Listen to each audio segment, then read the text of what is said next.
আপনারা ইমাম আহমদ ইবনে হাম্বলের নাম শুনেছেন?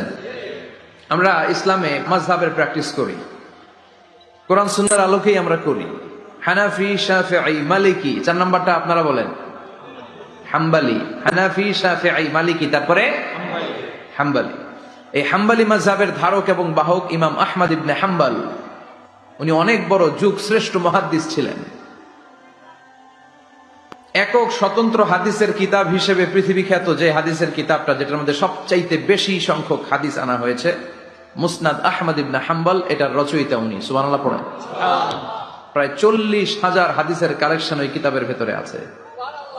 এই হাদিস কালেকশনের জন্য ইমাম আহমদ ইবনে হাম্বল বছরের পর বছর, যুগের পর যুগ, শহর থেকে গ্রাম, গ্রাম থেকে শহর চষে বেরিয়েছেন। ওনার শেষ জীবনটা উনি হাদিস সংগ্রহের কাজে ব্যয় করেছেন। একবার এক সফরে তিনি রাত্রিবেলা বেরোলেন। ইস্তেগফার পড়লে যে কি করে মানুষ মুস্তাজাবুদ দাওয়া হয় শুনেন।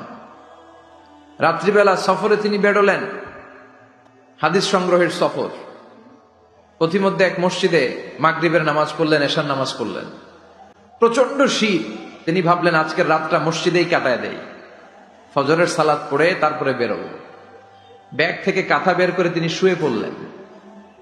কিন্তু মসজিদের দারোয়ান এসে বলে, মসজিদে তো থাকা যাবে না, আপনি বের হন। ইমাম আহমদ ইবনে হাম্বল বললেন, আমি বৃদ্ধ মানুষ, প্রচন্ড শীত, কই যাব? আমি ফজরেরও মুসল্লি, ফজর নামাজ এই মসজিদে পড়বো, আমার এই বাজান তুমি থাকতে দাও। দারোয়ান বলেন, নো, থাকা যাবে না, মসজিদে থাকা যাবে না, বের হন, না হলে গাঠটি সহ বের করে দেব। চিনে নাই এটা যে ইমাম আহমদ ইবনে হাম্বল, সে বুঝতে পারে নাই। তো দারোয়ানের সাথে সুবিধা করতে না পেরে ইমাম আহমদ ইবনে হাম্বল ব্যাগ নিয়ে বেরোয় গেলেন। প্রচন্ড শীত, কাঁপছেন। হঠাৎ দেখে সামনে এক বাজার। ওই বাজারে এক খাব্বাজ বসে আছে। খাব্বাজ মানে রুটি বিক্রেতা। খাব্বাজ মানে যুবক, একজন রুটি বিক্রেতা, রুটি বিক্রি করে। যে যুবককে সালাম দিলেন, আসসালামু আলাইকুম। যুবক পড়লো, আলাইকুম আসসালাম। ইমাম আহমদ ইবনে হাম্বল বলল, যুবক, আমি মুসাফির মানুষ, থাকার জায়গা নাই, প্রচন্ড শীত।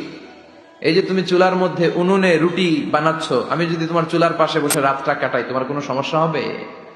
যুবক বলেন, নো, কোনো সমস্যা নাই। আহলান ওয়া সাহলান ওয়া মারহাবান বিক, খোশ আমদেদ, সুস্বাগতম, আসেন।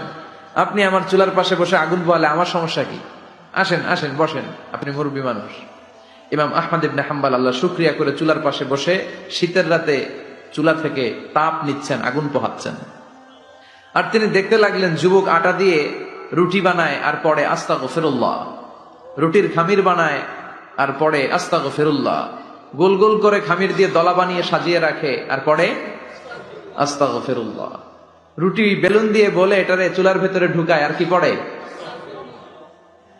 আস্তাগফিরুল্লাহ। ক্রেতা আসলে ক্রেতাকে রুটি দেয় আর পড়ে, ক্রেতার হাত থেকে টাকা নিয়ে ক্যাশ বক্সে রাখে আর কি পড়ে। ইমাম আহমদ ইবনে হাম্বল তো অবাক, ঘটনা কি? আসার পর থেকে এই যুবকটারে দেখতেছি খালি পড়ে আস্তাগফিরুল্লাহ, আস্তাগফিরুল্লাহ। তিনি কৌতূহল বশত বললেন, যুবক, মা লাকা ইয়া শাব দাইমান তাকরাউনা আস্তাগফিরুল্লাহ। হে যুবক, তোমার ঘটনাটা কি? আসার পর থেকেই তুমি শুধু দেখতেছি পড়তেছো আস্তাগফিরুল্লাহ, আস্তাগফিরুল্লাহ, কারণটা কি?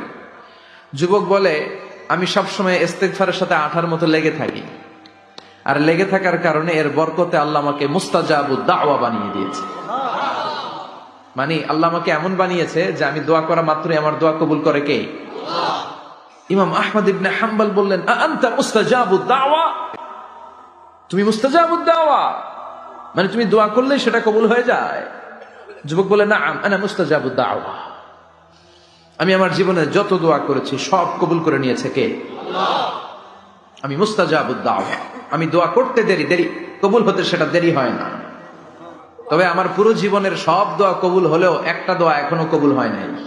এটা শুনে ইমাম আহমদ ইবনে হাম্বলের কৌতূহল, কিউরিসিটি আরো বেড়ে গেল। তিনি বললেন, তোমার জীবনের সব দোয়া কবুল হয়েছে, একটা দোয়া কবুল হয় নাই, কি সেই দোয়া আমারে বলো? যুবক বলে, আমার জীবনে যে দোয়াটা কবুল হয় নাই সেটা হচ্ছে, আমি আল্লাহর কাছে দোয়া করে বলেছিলাম, আল্লাহ, শুনেছি এই জামানার সবচেয়ে বড় মুহাদ্দিসের নাম হচ্ছে ইমাম আহমদ ইবনে হাম্বল, আমি যেন ওই ইমাম আহমদ ইবনে হাম্বলের কপালে একটা চুমু দিয়ে মরতে পারি, তুমি তৌফিক দিও।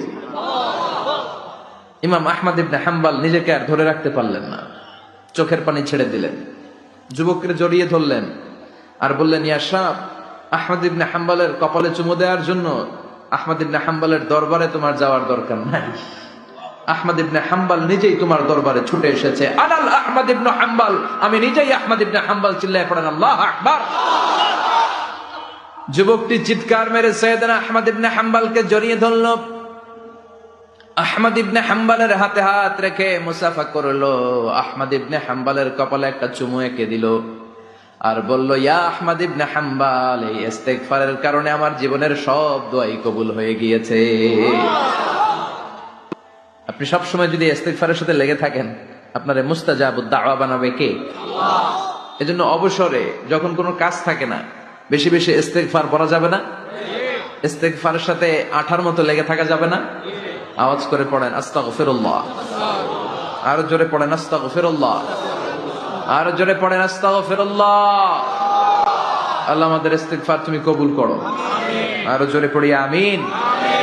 আল্লাহ বলেছেন ওয়ারাব্বাকা ফাকাব্বির, তোমার রবের নামের বড়ত্বের ঘোষণা দাও। আমার সাথে সাথে পড়েন আল্লাহু আকবার, আল্লাহু আকবার, আল্লাহু আকবার।